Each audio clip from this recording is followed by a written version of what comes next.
Detectives have stumbled on a human body believed to be that of a missing taxi driver, Victoria Muloki. Now, the female body was discovered at the city mortuary after an intense grilling session with the suspect, Edwin Ngetich, who was found with a stolen motor vehicle belonging to Mambua.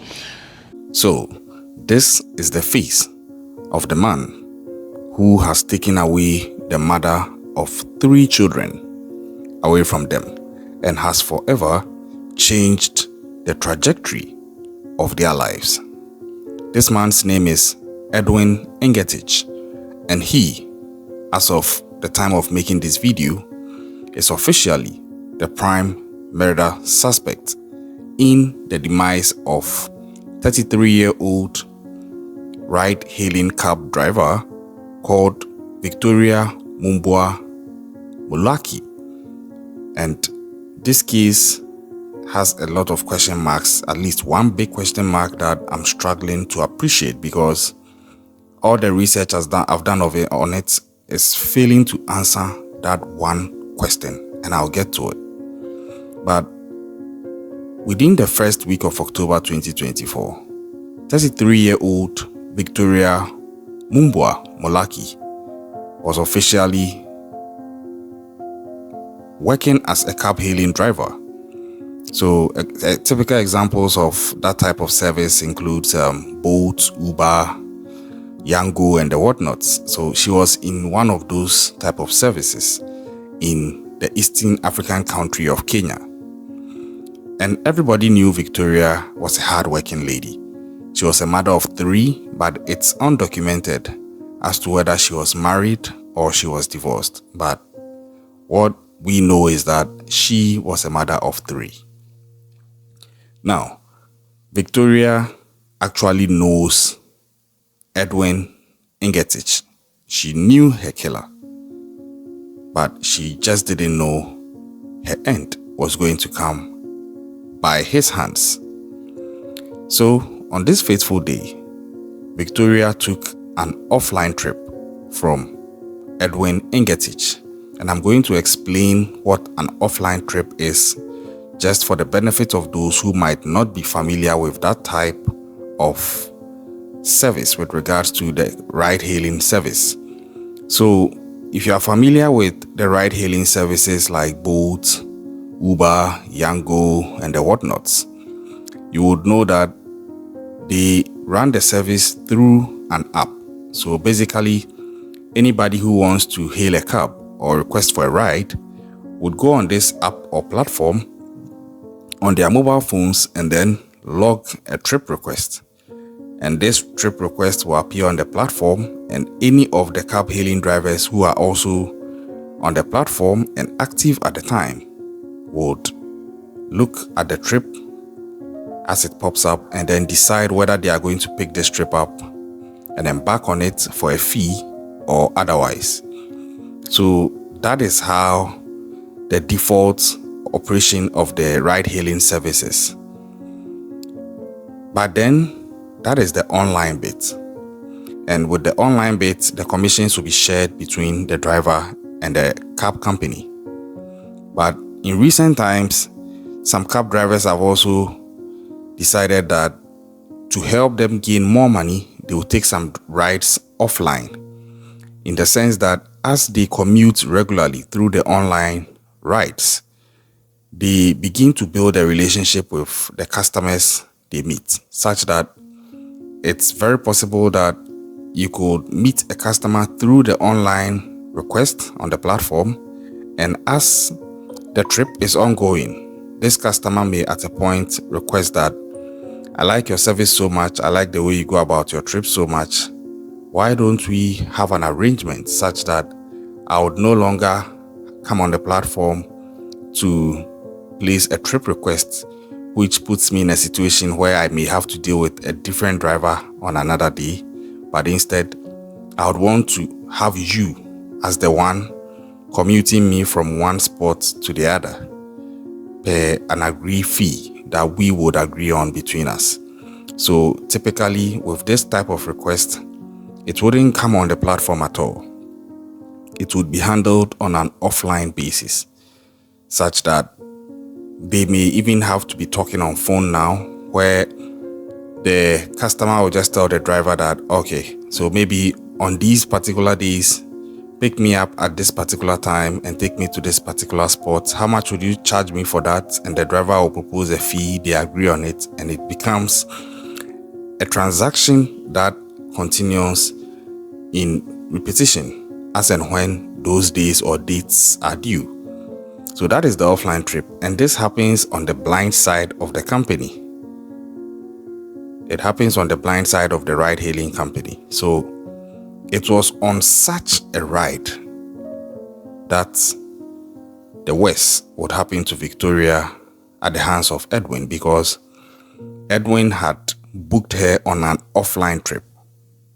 So that trip that Victoria was on in her vehicle with Edwin was not a trip that came through the app of the cab hailing service.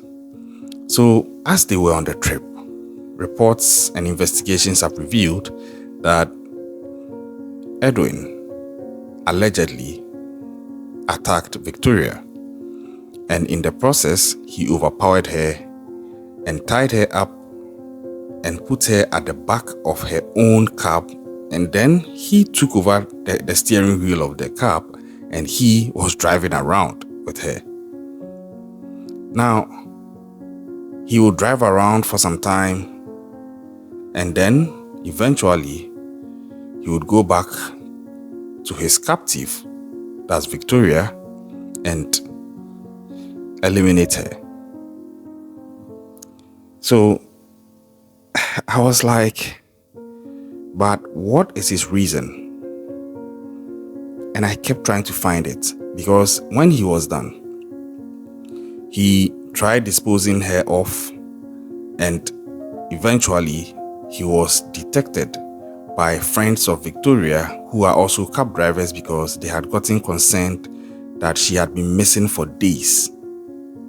And so they were tracking her vehicle, because those vehicles usually have trackers on them, and those drivers, they are an association of a sort. They look out for each other because it's quite a dangerous job.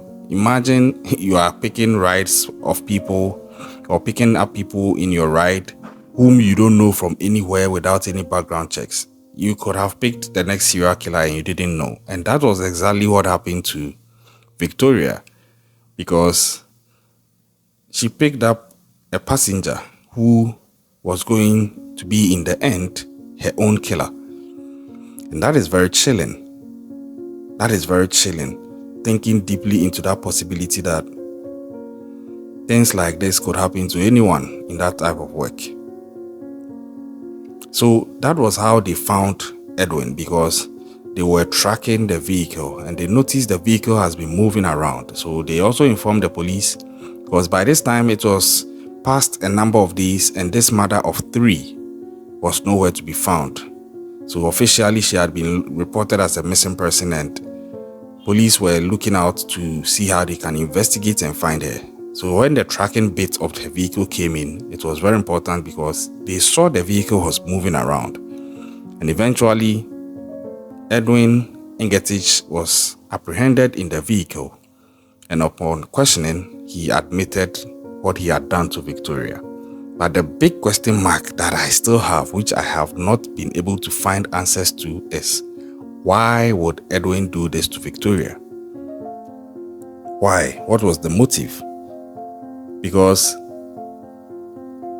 an autopsy has been conducted on Victoria's remains, and so far, per what I know, there hasn't been any report of anything sexual done to her. So that has been ruled out. Again, there hasn't been any reports of her being robbed, because if he was going to rob her, he wouldn't be driving around her car. He would have probably taken her personal belongings and also sold the car. But he didn't do any of that. So now the question is, what was the motive?